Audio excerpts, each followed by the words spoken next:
জাদুঘর যেন এখানে আমাদের দলীয় কোনো প্রভাব না পড়ে, এই জাদুঘরটা যেন একদম স্বায়ত্তশাসিত রাখা হয়। আমরা অনেক সরকারি প্রতিষ্ঠান দেখছি দলীয় নিয়োগ দেওয়া হচ্ছে। এখানে নির্বাচনের আগে বেশ কিছু গুরুত্বপূর্ণ ইনক্লুশন ছিল যেগুলো এখন নাই।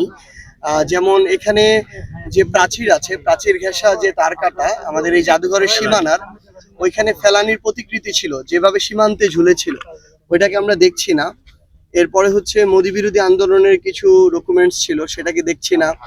বিএনপি এখন সরকারে আছে, আমরা বলতে চাই এই জাদুঘরটা আমাদের বিগত স্বৈরাচারের আমলের যত ধরনের এই জুলুম নির্যাতন নিপীড়ন ছিল, এটার যেন একদম কোনো ধরনের কম বেশি ছাড়া এটা একদম ওইভাবে তুলে ধরা হয়। জাদুঘর যেন এখানে আমাদের দলীয় কোনো প্রভাব না পড়ে।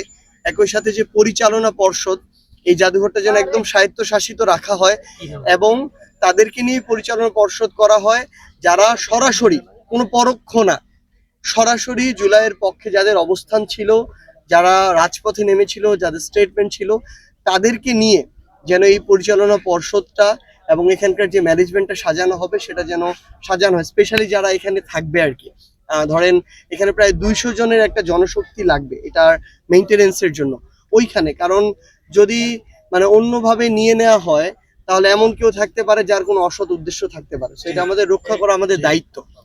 এইখানকার জন্য যে যেটার এক্সপার্ট ওইভাবে যেন মানুষদেরকে নিয়োগ দেওয়া হয়। মানে আমরা অনেক সরকারি প্রতিষ্ঠান দেখছি দলীয় নিয়োগ দেওয়া হচ্ছে, এটার সাথে এক্সপার্টদের এখানে দায়িত্ব না দিলে ওই দরদ থাকবে না। যারা এই জুলাইয়ের পক্ষে ছিল, যারা জুলুমের শিকার, নির্যাতনের শিকার, তাদেরকে এখানে না দিলে ওই দরদটা থাকবে না। সো আমরা এইটুকু আহ্বান করব যেন ওই জাস্ট পদাধিকার বলে একজন যুগ্ম সচিবকে এনে এটার প্রধান বানিয়ে দেওয়া হলো, এই যদি কাজ করা হয় তাহলে বাংলাদেশের গতানুগতিক অন্য প্রতিষ্ঠানগুলোর যা অবস্থা সেই অবস্থা হবে। আমরা বলেছি অলরেডি আমাদের জায়গা থেকে, আমরা প্রয়োজনীয় অফিসিয়ালিও জানাবো। এখানে আরো অনেক জায়গা আছে যে জায়গাগুলো এই ডকুমেন্টেশন গুলো প্রেজেন্ট করার জন্য ব্যবহার হতে পারে, এগুলো প্রেজেন্ট করাটা খুব জরুরি, সেই ব্যবস্থাটা নিতে হবে।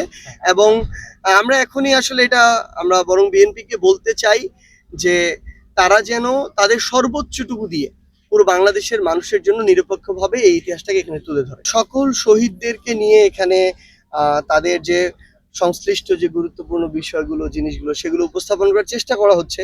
সবারগুলো এখনো পারে নাই, সবকিছুও পারে নাই। আমাদেরকে যেটা বললো যে যত কিছু প্রেজেন্ট করেছে তার 30 গুণ তাদের কাছে জমা এসেছে। এখানে মাত্র একটা বিল্ডিং, এত বড় একটা জায়গায়। তো এখানে আসলে এরকম প্রদর্শনীর আলাদা আরো জায়গা প্রয়োজন, যে জায়গাগুলোতে এগুলো যদি আসে প্রত্যেকটা জিনিস মানুষকে কানেক্ট করবে। আপনি দেখেন গতকালকে হয়তো অনেক মানুষ এসেছে, এখানে একটু রিস্ক ছিল যে এটা ঠিকঠাক থাকবে কিনা, কিন্তু মানুষ এসে ঠিক তো ছিল, মানুষ চোখের পানি ফেলেছে। তো এটার প্রতি মানুষের ওই দরদটা থাকবে, কিন্তু এটাকে আবার অন্যভাবে কেউ সুযোগ নিতে পারে বলা যায় না। তো সেই জায়গা থেকে আমরা সরকারকে এটুকু বলবো যে ওই 500, 1000, 2000 টাকা দিয়ে ভোরবেলা কিন্তু 50-100 জনের মিছিল করানো যাচ্ছে।